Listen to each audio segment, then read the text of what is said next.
Do you know, I could have been anything. Okay, my household, we've been involved in this business for several generations, but I could have been anything. What a list to choose from. Do you know, in Roman occupation, the choices were growing, although not if you were poor or you were a slave. My dad always told me to work hard, that was the best way. To learn what I could and provide properly for my household. To try my best in all things. To do whatever it takes to bring a decent wage home, money to live. And I think that this was sound advice. I could have been anything. A fisherman, a farmer, a carpenter, other kind of maker. Lots of households making all sorts of really excellent things. In the end, I found a really lucrative role. Took some time though.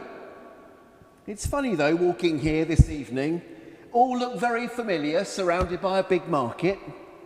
Lots of buying and selling, all very clean and tidy here, not like where I worked. That was a filthy market.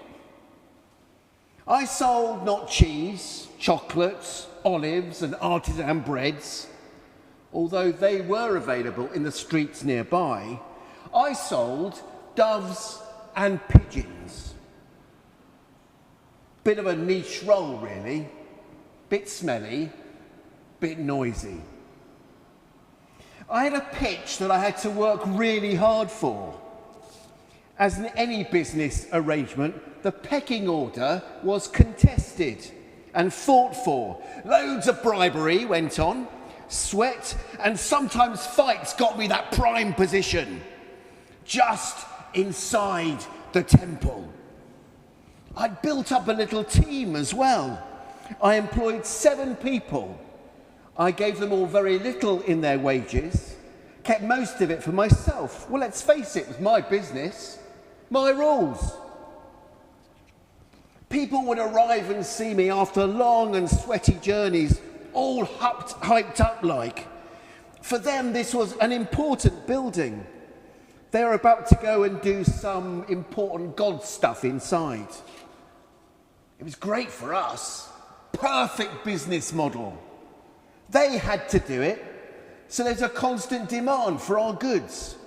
I was in the prime spot. They came to me first, and the queues were longer, making me look like the most important and the most successful.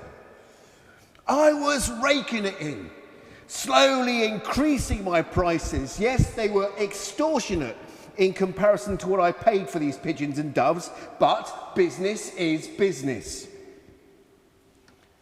I was also really targeted in my approach. I left the bigger animals to the other traders. I found I could extort the poor who could only afford the smaller animals more easily. Bigger animals were wanted by richer people who tended to ask more questions. They knew how much things were worth. Most of my clients couldn't read, didn't know how to haggle. It was like stealing sweets from a child. Lovely jubbly. But there was this one day, all bustling like, a busy trade on with lots of people wanting my birds, when we began to hear this noise, singing and dancing outside the temple. Hosanna, pray, save us, was their cry. And then there was this braying of a donkey. It was most unexpected. Usually such revelry was shut down quickly by the oppressors who do not want any trouble. They make it clear that if you get on with your own businesses, questions will not be asked, especially about the bribery with the temple authorities. Just don't cause any problems. Be calm like. Keep it all nice and quiet. If you do cause a problem, we will take action and it usually involves lots of violence. Fine, I thought, hopefully they'll just move past. But no, the donkey stops near the door, and this man walks in all angry like. He then flipped, took a cord of rope from a table and started thrashing around with it, causing us all to panic. I, like so many in our panic, knocked over the cages of the animals, who all started running about, flying about, making a right old racket. It was chaos. He started shouting that we were all making this room, a simple room where we were allowed to sell our stuff, into a den of thieves, a robber's cave, that this should be a place of prayer. Well, there was uproar.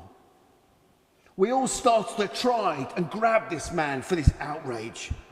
To be honest, I wanted to beat the crap out of him. As in the pandemonium, all my stock went, all my money was stolen, and in the panic there was looting. It was like a riot. It was all gone. Everything stolen. I stood there stunned. Nothing was left. In that one moment, my livelihood, my savings had gone. And what's more, that man just disappeared. Now, my identity was in my small business. I was trying my best. I did exactly what my dad had told me, trying to encourage me in my work, yet it was all gone. What was I going to go home and say? What was I going to tell my wives? What about my staff? They'd also run away in the chaos, and I was left all alone. I knew I was working in a den of thieves. He was right about that. I'd also been told that this modest space was really intended for Gentiles to see what was going on and even possibly pray. But surely our commerce, our business, is more important than any of that nonsense. Surely giving people what they want at huge prices is what this is really about. The temple authorities loved us being there. We made money for them. Not quite kill two birds with one stone, but it was near enough. Win-win. But upon reflection, had I got it wrong? Was I colluding with something that was unjust or unfair? I tried to be an entrepreneur. That's good, isn't it? Of course, we sometimes need to bend the rules, don't we? For the sake of business. I mean, if people want what we sell and they're prepared to pay a lot of money for what we sell, that's okay, isn't it? Does it matter if they can afford it or not? Also, surely it's right to pay a low wage if it means more profit for you, doesn't it? That's just good business sense. That's what I've always been told, the throne in which I've been sitting, the throne also of the authorities who encourage this way of competition, exploitation. People will always pay the money. Workers will always be exploited. That's just business. Or is it? What if this man was right? Can there be a throne of business which looks different? Can there be a kind of virtuous, goodly business ethic? Perhaps a framework of social teaching, or a framework that speaks of the dignity of work and of workers, of not being rooted in greed, but thinking about greater equality. Perhaps this is what Jeremiah meant when he told us to seek the welfare of the city, for in this we will find everyone's welfare, not just for the few. Perhaps I did make this place into a den of thieves when it should be for other purposes. Perhaps I am part of the problem.